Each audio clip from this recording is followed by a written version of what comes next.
Menteri Sosial Saifullah Yusuf menyampaikan hasil laporan PPATK menunjukkan bahwa ditemukan fakta tidak sedikit pegawai BUMN, anggota DPR dan dokter turut menerima bantuan sosial.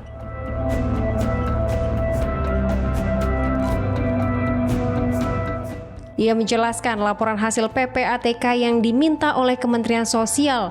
Rekening para penerima bantuan sosial telah dianalisis dan dicocokkan dengan data lebih dari 9 juta penerima.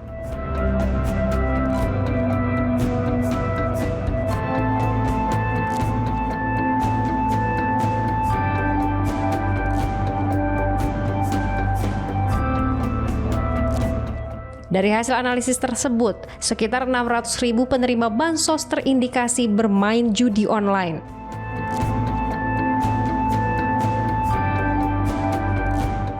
Saat ini, 228.000 diantaranya sudah tidak lagi menerima bansos, sedangkan 375.000 lainnya masih dalam proses pendalaman. Ia juga mengungkapkan bahwa terdapat penerima bansos yang merupakan pegawai BUMN, anggota DPR maupun dokter. Bahkan ada pula penerima yang memiliki saldo rekening di atas 5 juta rupiah.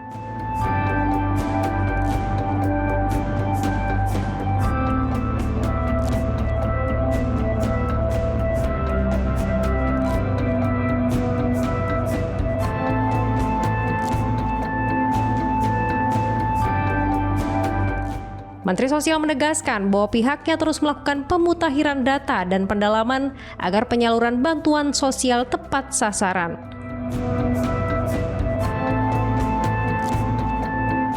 Sementara itu di Jawa Barat, terdapat lebih dari 49.000 penerima bantuan sosial yang terindikasi bermain judi online.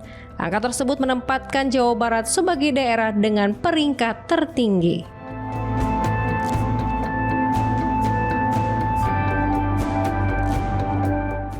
Data dari PPATK setelah kami memang datang ke PPATK untuk meminta konfirmasi tentang rekening-rekening bansos, rekening penerima bansos. Nah, setelah dianalisis, ditabrakkan dengan 9 juta lebih pemain judol, itu 600.000 lebih terindikasi penerima bansos itu bermain judol. Maka itu sekarang sudah kita dalami, lebih dari 228.000 sudah tidak menerima bansos lagi, 375.000 masih dalam pendalaman kami. Kemarin juga kami mendapatkan informasi dari PPATK, ada penerima-penerima bansos itu yang katanya itu berprofesi sebagai dokter, pegawai BUMN dan lain-lain sebagainya, yang ini sedang kita dalami. Tapi yang jelas bahwa itu informasi dari PPATK. Sebagian itu kita tanyakan, apa benar ini kira-kira BUMN, ternyata pegawai BUMN atau dokter, ternyata itu adalah pengakuan pada saat mereka membuat rekening. Maka ini sedang akan kita dalami. Ini semua dalam rangka untuk menuju bansos tepat sasaran. Selama ini kan banyak itu protes-protes bansos tidak tepat sasaran. Nah, maka itu Presiden menerbitkan Inpres nomor 4 tahun 2025. Dengan Inpres ini, Bapak Ibu sekalian, sekarang kita memperbaiki data-data itu dipimpin oleh BPS. Kalau datanya akurat, maka bansosnya kita akan tepat sasaran. Maka kita sedang dalam konsolidasi untuk supaya data kita makin akurat. Caranya bagaimana? Dimutakhirkan, dicek ke lapangan, dilihat dari berbagai sisi termasuk profil rekening daripada penerima bansos kita. Kita juga menemukan ada penerima bansos yang saldonya lebih dari 5 juta. Ada beberapa itu kita temukan yang semuanya terus terang masih dalam proses pendalaman, yang intinya nanti kalau semua itu memang sesuai dengan kenyataan, kita akan coret sebagai penerima bansos. Anggota DPRD di Purwakarta mungkin? Purwakarta Pak, itu kan udah lama, kenapa baru ketahuan Pak hari ini? Ya saya kan kita baru mulai ini untuk konsolidasikan, jadi kita baru mulai melihat.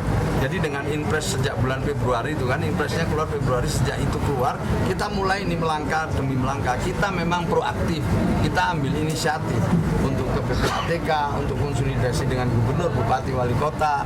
Kita juga nanti ke Himbara sebagai bank penyalur.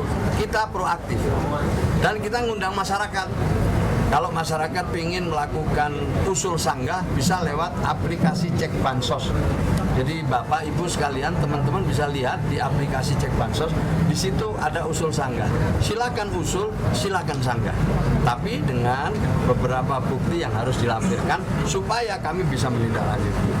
Jadi sekali lagi kalau ada protes, ada keluhan, ada keberatan, itu kan banyak itu yang masuk ke medsosnya Kementerian Sosial. Saya ingin tidak hanya keluhan, tapi dilengkapi dengan data sehingga kami bisa menindaklanjuti. Nah, saya ingin partisipasi wartawan juga untuk ajak semua, marilah kita perbaiki ini. Mari data ini kita perbaiki bersama-sama supaya penerima bansos ini adalah mereka yang benar-benar berhak. Artinya kan mereka